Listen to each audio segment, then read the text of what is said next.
सोना या चांदी, गोल्ड या सिल्वर, चमक तो सोना में ज़्यादा होती है। इसलिए जब आप गहने पहनने के लिए खरीदते हैं तो कोई कंफ्यूजन नहीं होता है। हर कोई सोना ही खरीदता है और खरीदेगा भी। लेकिन सवाल यह है कि जब फायदे के चश्मे से देखते हैं तो किसकी चमक ज़्यादा होती है। दूसरे शब्दों में कहें तो अगर आप ज़्यादा रिटर्न के लिहाज से देखें तो क्या खरीदना चाहिए, सोना या चांदी? बड़ा ही महत्वपूर्ण सवाल है और आज ये सवाल आप सबके मन में उठ रहा होगा। क्यों? क्योंकि पिछले एक साल में सोना और चांदी में मानो रेस सी लग गई है। कौन किससे आगे निकल रहा है। और आपको जानकर हैरान होगी, आश्चर्य होगा कि इस रेस में गोल्ड की चमक फीकी पड़ गई है। गोल्ड पिछड़ गया है, चांदी आगे निकल गई है। अब आपको मैं आंकड़ों के जरिए बताता हूं। पिछले एक महीने में गोल्ड के दाम 12% बढ़े हैं, ठीक ठाक बढ़ा है, जबकि चांदी के दाम तो 23% बढ़ गए हैं। अब चलिए थोड़ा सा और लंबा ड्यूरेशन लेते हैं। 6 महीने की तुलना करें तो पिछले 6 महीने में गोल्ड के दाम 36% बढ़े हैं। 36% कम नहीं होता भाई, ये बहुत होता है। लेकिन जब चांदी से तुलना करें तो गोल्ड यहां बहुत फीका पड़ रहा है।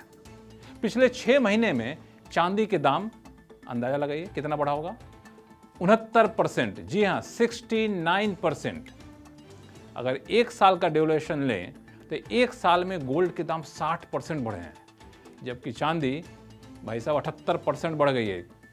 यानी पिछले 6 महीने की तुलना करें तो गोल्ड के मुकाबले चांदी बहुत तेजी से दौड़ी है। इसलिए हर कोई पूछता है कि गोल्ड लें या चांदी। अब आपको इस सवाल की अहमियत शायद अब तक समझ में नहीं आई हो, तो आपको मैं समझाता हूं दूसरे तरीके से, बड़ा दर्द देगा आपको दिल में। अब मान लीजिए कि आज से ठीक 6 महीने पहले आपने 10 लाख रुपए का गोल्ड खरीदा, सोना खरीदा। आज उसकी कीमत पता कितनी हो जाएगी? 13,60,000 रुपए, यानी 3,60,000 रुपए का मुनाफा। अच्छा है जी, खुश हो जाइए, बहुत अच्छी बात है। अब मान लीजिए कि आपके पड़ोसी ने उसी समय 6 महीने पहले गोल्ड की बजाय चांदी खरीद ली। आपने खरीदा गोल्ड, पड़ोसी ने खरीद ली चांदी। अब 10 लाख रुपए की चांदी खरीद ली, तो आज उस 10 लाख रुपए की कीमत पता है कितनी हो जाएगी पड़ोसी के लिए? 16,90,000 रुपए, यानी 6,90,000 रुपए का मुनाफा। अब सोचिए कि आपने 10 लाख रुपए लगाकर कमाए कितने? 3,60,000 रुपए। वही पड़ोसी ने 10 लाख लगाकर कितने कमाए? 6,90,000 रुपए। यानी मोटा मोटी आपसे दोगुनी कमाई की उससे। दुख हुआ ना? सबको होगा। किसी ने कहा भी है, खुद अगर पीछे रह जाएं तो उतना दुख नहीं होता है जितना पड़ोसी के आगे निकलने पर दुख होता है।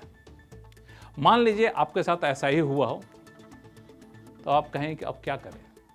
कुछ नहीं जी, जो हो गया हो तो भूल जाइए। लेकिन आगे ऐसा ना हो, यह सुनिश्चित करना आपके हाथ में जरूर है। आप कहिएगा ऐसा क्यों? अब आपको सोच समझ कर फैसला लेना होगा। अब आपको यह सोचना होगा, अगर अभी खरीदना हो तो सोना खरीदें या चांदी खरीदें, गोल्ड खरीदें या सिल्वर खरीदें। इस पर फैसला करने से पहले आपको ये जानना बेहद ज़रूरी है कि आने वाले दिनों में गोल्ड के रेट ज़्यादा बढ़ेंगे या चांदी के रेट ज़्यादा बढ़ेंगे। अब इस सवाल का जवाब ना तो आप दे सकते हैं, ना हम दे सकते हैं। और हाँ, अपने आसपास के ज्वेलर से तो मत ही पूछ लीजिएगा, फिर पछताइएगा तो हमें मत कुछ कहिएगा। तो आप पूछें कि आखिर किसकी बातों पर भरोसा करें? जी हाँ, ये सवाल काफ़ी अहम है।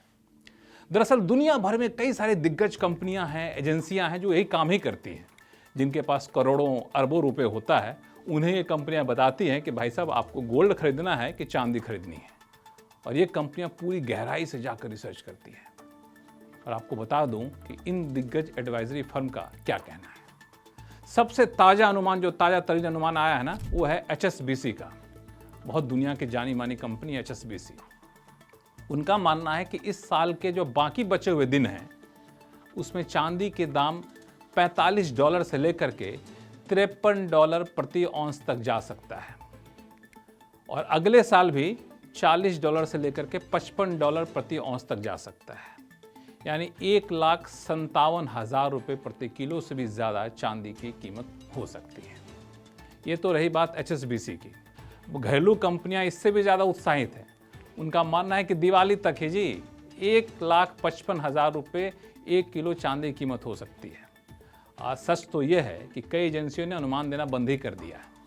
उनका कहना है कि भाई साहब अगले 6 महीने के लिए जो अनुमान देते हैं वो तो 6 दिन में पूरे हो जाते हैं। हालांकि ऐसा नहीं है कि दाम बढ़ते ही जाएंगे। एजेंसियों का मानना है, यहाँ तक HSBC का खुद मानना है कि 2026 के जून के बाद से कीमतों में थोड़ी नरमी आ सकती है। आप पूछेंगे कि ऐसा क्यों? दरअसल सोने के बढ़ने के पीछे असली वजह यह है कि दुनिया भर के सेंट्रल बैंक, जैसा कि भारत में रिजर्व बैंक है, वैसे ही दुनिया भर के रिजर्व बैंक या सेंट्रल बैंक कहते हैं, जमकर गोल्ड खरीद रहे हैं। लेकिन चांदी के दाम जो बढ़ रहे हैं ना, उसके पीछे एक अलग वजह है, अलग कहानी है। आप सुनेंगे तो आश्चर्य करेंगे। पहली वजह तो खुद गोल्ड है। कि गोल्ड के दाम जब बेतहाशा बढ़ने लगते हैं, सारे सेंट्रल बैंक ही खरीद रहे हैं, तो निवेशक पूछ रहा है हम क्या करें जी? तो निवेशक गोल्ड को छोड़ करके चांदी की तरफ मुंह मोड़ रहा है, तो निवेशक चांदी खरीद रहा है। दूसरा कि चांदी की डिमांड जो है ना, इंडस्ट्री की तरफ से काफ़ी ज़्यादा बढ़ने लगी है। वो इंडस्ट्री जानते हैं कौन सी इंडस्ट्री है? जो इंडस्ट्री आज की तारीख में सबसे ज़्यादा डिमांड में है। लेकिन जितनी तेज़ी से चांदी की डिमांड बढ़ी है, सबसे गौर करने वाली बात यह है कि उतनी तेज़ी से चांदी की सप्लाई नहीं बढ़ी है। और यही है चांदी की मांग और बढ़ने के पीछे असली वजह, चांदी के दाम बढ़ने के पीछे असली वजह। अब देखिए ना, रिन्यूएबल एनर्जी सबसे ज़्यादा आजकल चर्चा में है। इलेक्ट्रिक गाड़ियाँ सबसे ज़्यादा चर्चा में है। सोलर सेल जिससे बिजली बनाई जाती है। ये सब जो नए ज़माने की इंडस्ट्री है ना, वहाँ चांदी का बड़े पैमाने पर इस्तेमाल होता है। अब इन इंडस्ट्री की तरफ से इतनी डिमांड आ गई है कि पूछिए मत। अब पिछले साल का ही आंकड़ा लीजिए, 36,217 मीट्रिक टन चांदी की डिमांड थी, लेकिन सप्लाई नहीं हो सकी भाई साहब। सप्लाई हुई सिर्फ 31,565 मीट्रिक टन। अब इस साल की बात करें तो अलग अलग अनुमान इंडस्ट्री वाले दे रहे हैं कि 2025 में 35,730 मीट्रिक टन चांदी की डिमांड होगी, लेकिन सप्लाई कितनी होगी पता है आपको? उससे बहुत कम, सिर्फ 32,066 मीट्रिक टन। इंडस्ट्री वाले तो ये मान के बैठे हुए हैं कि जिस तेज़ी से सिल्वर की डिमांड बढ़ रही है, वो तो 2050 तक जो है, 2050 तक डिमांड ख़त्म ही हो जाएगा। मतलब सप्लाई ख़त्म हो जाएगी, यानी मांग रहेगी, नई सप्लाई चांदी का आनी बंद हो जाएगी। अब चांदी की सप्लाई क्यों बंद हो जाएगी भाई? रिजर्व ख़त्म हो जाएगा। और जब चांदी की सप्लाई ख़त्म हो जाएगी तो फिर कीमत, मुँह मांगा कीमत मांग लीजिए। कोई और देने वाला है नहीं, जिसके पास कीमत हो मुँह मांगा कीमत लगाएगा। यही है चांदी की कीमत बढ़ने के पीछे और बढ़ने का अनुमान देने के पीछे असली रहस्य। अब आप कहें कि ये तो रही चांदी की बात, गोल्ड का क्या? तो गोल्ड में एक ध्यान दीजिए एक बात, कि गोल्ड में डिमांड सप्लाई का अंतर इतना ज़्यादा नहीं है जितना कि चांदी में है। गोल्ड के रिजर्व चांदी के मुकाबले ज़्यादा हैं और नए नए रिजर्व भी आ रहे हैं। गोल्ड के रिजर्व खान कह लें, तुरंत खत्म होने की संभावना नहीं जताई जा रही है, जबकि चांदी में ऐसा है। तो ये तो रही बात सप्लाई की, डिमांड सप्लाई की। अब असली बात जो आपके मन में दबा हुआ होगा, कि रिटर्न कौन देगा भाई साहब, ये बता दो। तो मैं आपको बताऊं कि आज की तारीख में कोई दावे के साथ तो कुछ कह नहीं सकता, लेकिन मैंने अलग अलग एजेंसियों की रिपोर्ट पढ़ी कि कौन क्या रिटर्न की बात कर रहा है। तो अलग अलग अनुमानों की तुलना की जाए तो गोल्ड में अगले 2 साल में अधिक से अधिक 18 से 25% रिटर्न का अनुमान एजेंसियां लगा रही हैं, जबकि चांदी में 33% से लेकर 50% तक रिटर्न का अनुमान एजेंसियां लगा रही हैं। ये उन एजेंसियों की रिपोर्ट पर आधारित है जो कीमतों में बेतहाशा बढ़ोतरी की उम्मीद लगाए बैठी हैं। हालांकि सच्चाई तो एक, कई एजेंसियां ऐसी भी कीमतें बता रही हैं कि आने वाले दिनों में गिरावट आ सकती है। लेकिन जो एजेंसियां ये कह रहे हैं कि इनके दाम गिर सकते हैं आने वाले दिनों में, वो यही कह रहे हैं कि छोटे समय के लिए गिरेगा, शॉर्ट टर्म के लिए गिरेगा। लॉन्ग टर्म में तो कीमतें बढ़ेंगी जी, तो आपको टेंशन लेने की ज़रूरत नहीं है। तो अब सबसे बड़ा सवाल ये है कि ऐसे में आप क्या करें? पहली बात तो कोई दावे के साथ ये नहीं कह सकता कि 100% गारंटी दे रहा हूँ जो दाम तो बढ़ेंगे, या फिर 100% गारंटी दे रहा हूँ दाम तो गिरेंगे। तो दिमाग आपको अपना लगाना है। और अपना दिमाग क्या लगाना है कि पैसा आपका है, संभल कर आपको निवेश करना है। 2 बातों का ख्याल रखिएगा। पहला कि गोल्ड के मुकाबले यानी सोना के मुकाबले सिल्वर यानी चांदी की कीमतों में बहुत ज़्यादा उतार चढ़ाव होता है। थोड़ा सा दिल थाम कर रखिएगा, डरिएगा नहीं। और चांदी की कीमत अचानक गिर जाए तो अरे बाप रे, पैसे तो नुकसान हो गए। तो जितनी तेज़ी से गिरती है चांदी उतनी से उठती भी है। गोल्ड थोड़ा सा कम उतार चढ़ाव करता है।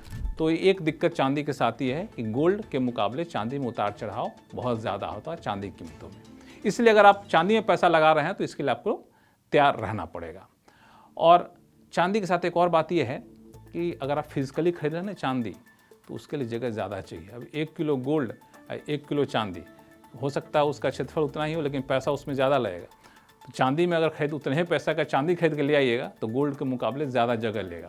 तो ये भी एक वजह बताई जाती है। हालांकि इसका एक अलग अलग तरीका है कि ETF में लगा लीजिए, पेपर चांदी ले लीजिए, तो तमाम तरह के तरीके हैं। लेकिन अब आपके लिए मुझे लगता है कि ये तय करना मुश्किल नहीं होगा कि आपको गोल्ड खरीदना है कि चांदी खरीदना है।